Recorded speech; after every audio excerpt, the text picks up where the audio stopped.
नमस्कार दोस्तों, स्वागत है आप सभी का सुविद्या चैनल में। आज है डेट 23 जुलाई 2020 और अभी तक के इम्पॉर्टेंट करंट अफेयर्स की हम बात कर लेते हैं। तो सबसे पहली मुख्य बात ये है कि केंद्र सरकार ने कोरोना के बढ़ते मामलों को देखते हुए जितनी भी आईटी कंपनियां हैं और बिजनेस प्रोसेस आउटसोर्सिंग यानी बीपीओ से संबंधित जितनी भी कंपनी हैं उन सभी के लिए वर्क फ्रॉम होम की जो सीमा है अब 31 दिसंबर 2020 तक बढ़ा दी है। दूसरी मुख्य बात यह है कि हाल ही में डीआरडीओ ने भारतीय सेना में सटीक निगरानी के लिए एक ड्रोन को विकसित किया है। उस ड्रोन का नाम भी भारत ही रखा गया है।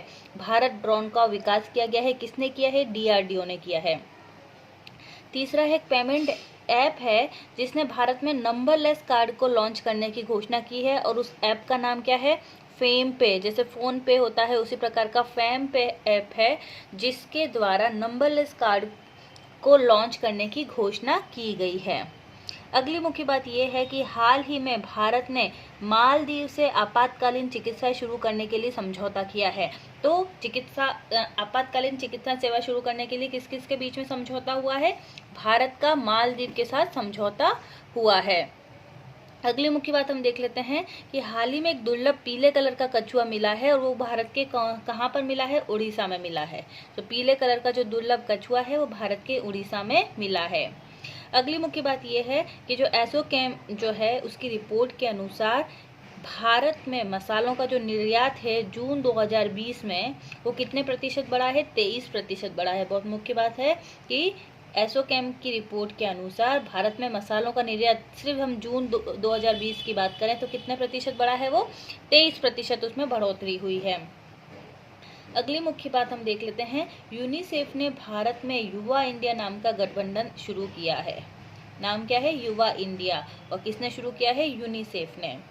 अगली मुख्य बात यह है कि रक्षा मंत्रालय ने भारतीय सेना के लिए खदानों की खरीद के लिए भारत अर्थ मूवर्स लिमिटेड के साथ अनुबंध किया है। रक्षा मंत्रालय ने किसके साथ किया है? भारत अर्थ मूवर्स लिमिटेड के साथ अनुबंध किया है।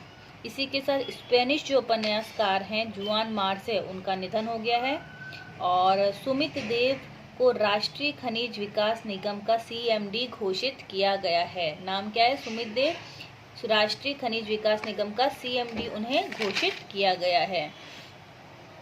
इसी के अलावा करूर वैश्य बैंक ने रमेश बाबू बड्डू को प्रबंध निदेशक एमडी और सीईओ नियुक्त किया है।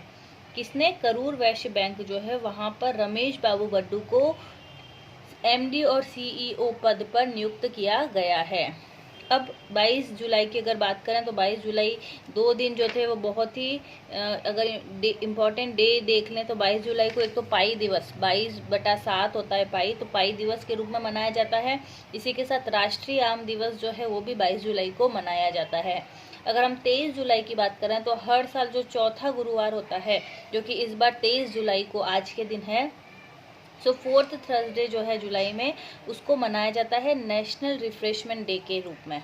ओके, नेशनल रिफ्रेशमेंट डे के रूप में इसे मनाया जाता है। इसी के अलावा 23 जुलाई की जो इम्पोर्टेंट खबरें हम देखें तो बाल गंगाधर तिलक का और क्रांतिकारी चंद्रशेखर आज़ाद का जन्म 23 जुलाई के दिन हुआ था और जो कॉमेडी के बादशाह थे महमूद उनका निधन भी 23 जुलाई के दिन ही हुआ था। तो ये थी कुछ परीक्षा की दृष्टि से बहुत ही मुख्य बातें।